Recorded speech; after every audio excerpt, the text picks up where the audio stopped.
Dans ce tuto, on va voir comment faire une facture électronique en micro-entreprise gratuitement sans passer par des logiciels payants qui sont vraiment pas nécessaires. Donc on est parti directement sur mon écran. Donc pour ça, je vais passer directement par Indy qui est l'outil que j'utilise. Et ce qui est bien, c'est que tu peux faire ta facturation électronique en micro-entreprise de A à Z sans mettre ta carte bancaire ou quoi que ce soit. Et t'es pas limité en termes de facture, là où tu as énormément d'outils où c'est directement payant 15 à 20 euros par mois. Et pour ceux où c'est gratuit, souvent c'est 3 factures gratuites. Là, tu peux en faire en illimité. Donc je vais te montrer dans ce tuto comment on fait une facture électronique et au-delà de ça, comment fonctionne la plateforme pour que tu fasses pas d'erreur et que tu comprennes parfaitement comment bien l'utiliser juste ici. Donc au niveau de Indy, tout d'abord si tu n'as pas un compte, je te mettrai un lien ci-dessous pour que tu puisses te créer ton compte et ça te permet, comme tu peux le voir, de faire l'envoi et la réception de factures électroniques, d'être conforme aux nouvelles normes depuis maintenant cette obligation qui est appliquée à partir du 1er septembre 2026. C'est aussi 100% gratuit et sans limite d'usage, donc ça c'est vraiment top. Et c'est un lien exclusif que je te mettrai en dessous qui te permet, tu vois, d'avoir un code promo directement intégré qui est Julien 1 mois. Donc ça te permet d'avoir un bonus même sur la facturation électronique gratuite. Et après, il faut savoir qu'Indy, ils ont aussi des abonnements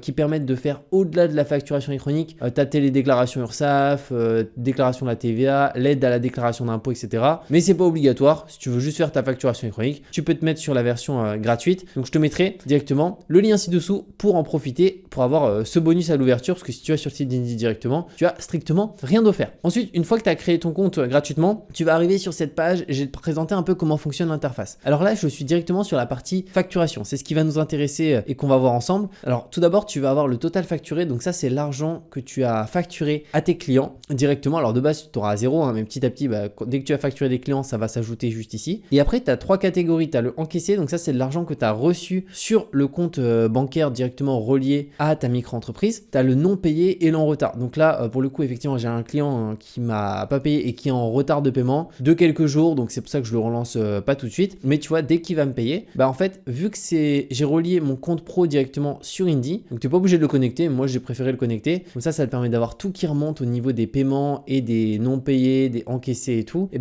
l'argent qui est là va passer juste ici. Pareil, le retard va passer juste ici. Donc ça va te permettre d'avoir, tu vois, une visualisation globale là-dessus. Ensuite, là, tu as différentes catégories. Alors, tu as le pilotage. J'ai pas cliqué dessus, sinon je vais avoir tout flouté. Mais concrètement, ça te permet de voir l'évolution de ton chiffre d'affaires mois après mois et année après année. Dans mon cas, vu que ça fait plus de 3 ans que je suis Indy pour faire ma facturation. Alors, de base, c'était de la facturation classique parce qu'il n'y avait pas la facturation électronique obligatoire. Maintenant, c'est obligatoire. Donc, tu verras que ça change pas grand-chose en réalité au niveau des informations concernant les factures. Mais concernant la partie pilotage, du coup, vu que tu peux voir ton historique, ça te permet de voir aussi les mois les plus creux, les meilleurs mois. Moi, dans mon cas, je sais que les pires mois de l'année, ça reste juin, juillet, août, où j'ai beaucoup moins de demandes au niveau de mes clients. Ensuite, transactions. Donc là, en fait, c'est que j'ai mon compte pro qui est relié à Indy, ce qui fait que dès que j'ai une entrée d'argent ou une sortie d'argent, ça s'intègre juste ici et ça te permet de compléter automatiquement la partie pilotage pour suivre l'évolution de ton chiffre d'affaires, combien aussi tu vas devoir payer à l'URSSAF, avoir des alertes concernant la TVA, etc. Le compte pro juste ici, donc moi il y a mon compte pro qui est connecté et d'ailleurs ça hyper intéressant, c'est que pour le coup si actuellement tu utilises encore ton compte perso pour ta micro-entreprise, imaginons un Revolut, Fortuneo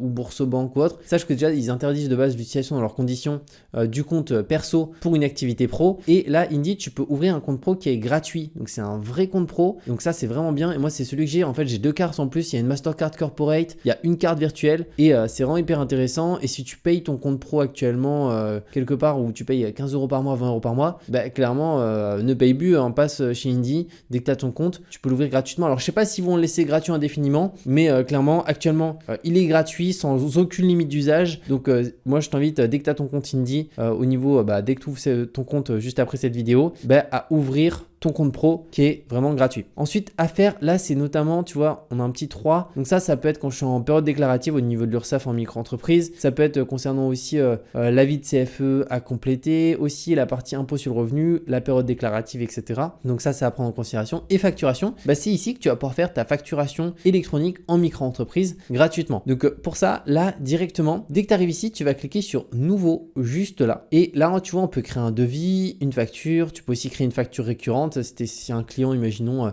tu sais que tu factures tous les mois un certain montant, tu peux même faire une facture un peu automatique. Mais nous, on va cliquer sur créer une facture juste là. Donc là, on arrive sur cette page et directement, on a une facture type qui est affichée. Alors, en sachant que tu peux personnaliser le style de facture au niveau des couleurs, de la forme, moi, j'ai pris ce style-là. Et pour le personnaliser, tu peux aller directement dans les réglages juste ici. Mais moi, je laisse comme ça, j'aime bien. Là, on va pouvoir directement ajouter un client. Alors, si tu n'as pas de client, de base, il n'y aura pas de client, donc il faudra cliquer sur ajouter un nouveau client. Moi, là, il y a une partie de mes clients et après, l'autre partie, c'est dans le reste. Mais je vais prendre l'exemple de Linkeo juste ici, qui est un de mes clients. Donc là, on a les informations du client qui vont s'afficher. Là, le titre et le texte d'introduction. Il n'y a rien besoin de mettre, mais pour te montrer où est-ce que ça s'affiche. Donc, le titre, tu vois, il se met juste en dessous là. Et pour l'exemple, introduction, ça va se mettre juste en dessous. Mais ici, moi je t'invite à rien mettre, il n'y a pas besoin. Et on va cliquer sur suivant. Là ensuite, c'est le nom de l'item. Donc c'est concrètement qu'est-ce que tu factures à ton client. Donc je vais prendre ici un exemple où, imaginons, je crée un site internet pour mon client. Donc j'ai marqué création site web, juste ici. Donc là, tu vois, ça se met en libellé. Ensuite, la nature de l'activité. Est-ce que c'est de l'achat-revente? Est-ce que c'est de la vente de marchandises, de la prestation de service ou autre? Donc moi ici, c'est de la prestation de service. Mais peu importe ton activité en micro-entreprise, tu peux utiliser Indie pour faire ta facturation électronique. Donc ça, c'est vraiment bien. La description, donc là concrètement c'est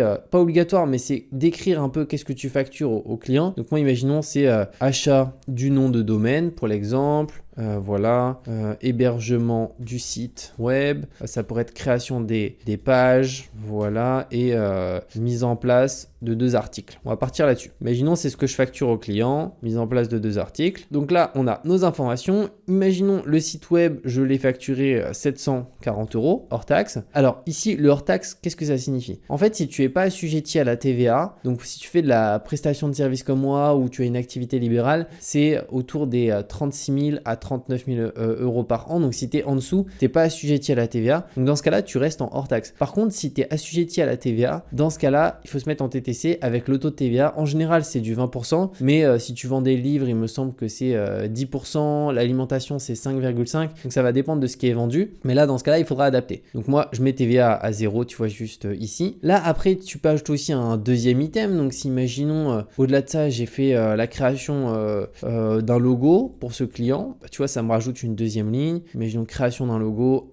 la nature c'est de la prestation, description ici on va rien mettre pour l'exemple et on va dire que le logo il a coûté 170 €, voilà. Et donc là ça te fait le total, tu vois, total 910, TVA 0, pourquoi? Parce qu'on n'est pas, dans mon cas je suis pas assujetti à la TVA et je fais suivant juste là. Ensuite le délai de paiement, ça c'est à toi de voir. Moi dans mon cas je laisse 30 jours à tous mes clients pour pouvoir payer une facture, mais toi ça peut être si le client paye automatiquement, donc à réception ou une autre période, ça c'est comme tu le souhaites. Le RIB que tu peux rajouter ici, moi je l'ai pas ajouté parce que mes clients ils ont déjà mon RIB directement au niveau de leur compta, donc il n'y a pas besoin. Mais toi sinon pour la première fois, la première facture, tu peux le mettre si jamais ils l'ont pas. Lien de paiement, donc ça c'est hyper intéressant, c'est de te faire payer par carte. Et ce qui est bien, c'est que là directement en fait tu as des frais qui sont moins chers que Stripe. Donc c'est 1,4 plus 15 centimes de commission par transaction. Donc ça c'est vraiment top parce que concrètement tu as beaucoup moins de frais que Stripe et tu as beaucoup moins de frais que PayPal, ou PayPal c'est vraiment abusé, c'est vite 4% de frais au final quand on fait tous les frais confondus. Donc ça hyper intéressant. Si tu veux te faire payer par carte, sache que là tu peux activer le lien de paiement juste là. Ensuite on clique sur valider la facture juste ici et là tu peux voir qu'une fois la facture validée, on ne pourra plus la modifier ni la supprimer. Seule une facture d'avoir pourra l'annuler. Donc là vu que c'est un exemple, je vais pas la valider parce que sinon je dois faire une facture d'avoir pour l'annuler. Mais toi ta facture sera automatiquement faite et parfaitement conforme là-dessus. Donc c'est aussi simple que ça. Donc moi ici je vais fermer cette page directement. Je vais cliquer sur fermer juste ici. Donc ça me remet sur cette page. Donc là tu peux voir qu'elle s'est mise en brouillon. Donc je vais la supprimer dans le cas parce que c'était juste